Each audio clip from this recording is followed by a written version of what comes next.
Thank you for watching, liking, commenting, sharing, and subscribing right now. You know, even after all these years, like started in 2001, I still enjoy writing for and, of course, reading CPU Magazine, that stands for Computer Power User. This is the February 2009 issue, and it looks like Volume 9, Issue 2. It's been around that long. I've been writing since the very beginning, too. It's been a lot of fun. Usually I write about software or general industry trends as I see them unfolding. But, of course, CPU Magazine, Computer Power User, is really geared towards, well, gearheads. There's tons of reviews on the latest hardware, the latest software, latest games, what's going to work best. They've got benchmarks, comparison charts. The news is sometimes just a little out of date, but I don't really read CPU for the news. I enjoy the columns. I don't really read the ones that I write because, of course, I wrote the columns. I don't need to read them again. I remember the day that they took the picture upon which the current I guess, caricature is based. Let's see here. This is my caricature here. Right there. I don't know how well you're going to be able to see that, but that was in 2001.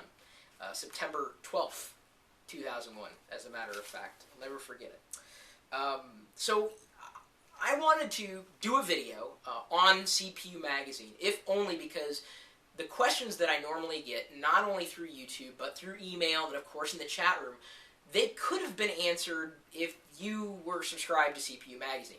For example, get a lot of questions about open source. What's the best OS? What's the best software? Right here. Cover story. Powered by open source. A look at the best open source OSs and apps. There you go. There's a MOBO roundup in this issue as well. Not to mention the latest benchmarks and video card reviews here. Then, let's see here, for January 2009, looks like they reviewed, or previewed, the Intel Core i7-965 Extreme Edition. There's a PSU roundup. What's next? What's best? Right there. And then, of course, you know, the regular columns and the reviews and the roundups and everything. I mean, this is just extreme geekiness. It's one of the reasons why I said, yeah, I'd write for this magazine, no problem. And then, of course, this month's issue, December 2008 issue, a video card buyer's guide. And I'd say at least once every 10 minutes, someone in the chat room at live.pirillo.com asks, what's the best video card to buy? Swear to God, that's the most common question. Am I wrong or am I wrong? Or am I right? I don't know. I'll ask the chat room here. I've got them pulled up on my laptop since I'm streaming this video session live through another camera, but I'm recording it in high definition with this particular camera. There was also a review on a Firefox road test, Windows versus Linux. Like I said, they benchmark just about anything that can be benchmarked. They answer like hardcore questions right there. There's video cards. Look.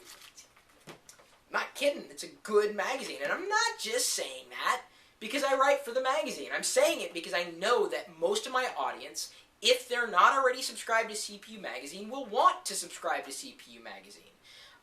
If you're thinking about getting started in the modding scene, CPU.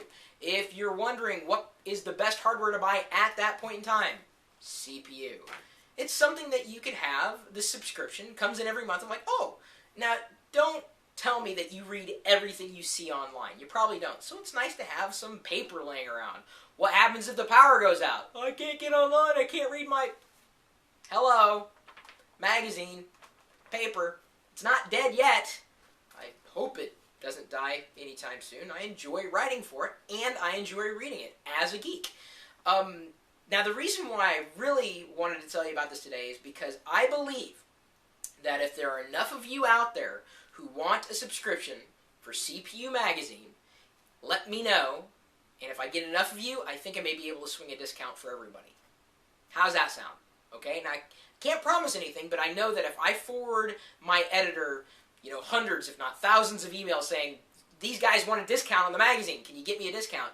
I think they're going to listen. I think they're going to be able to cut us a deal. But I need you to let me know. My email address is chris@pirillo.com. Of course, you know I'm blogging at chris.pirillo.com. And if you read the bylines every month in CPU Magazine, you notice I change them up every month.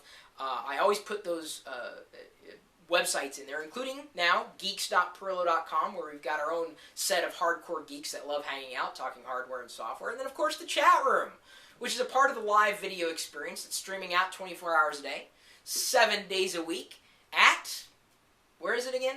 Where is it? Oh, hang on, let me check my bio. I know where it's at. live.pirillo.com. Now, if you pardon me, I got to go catch up on some reading.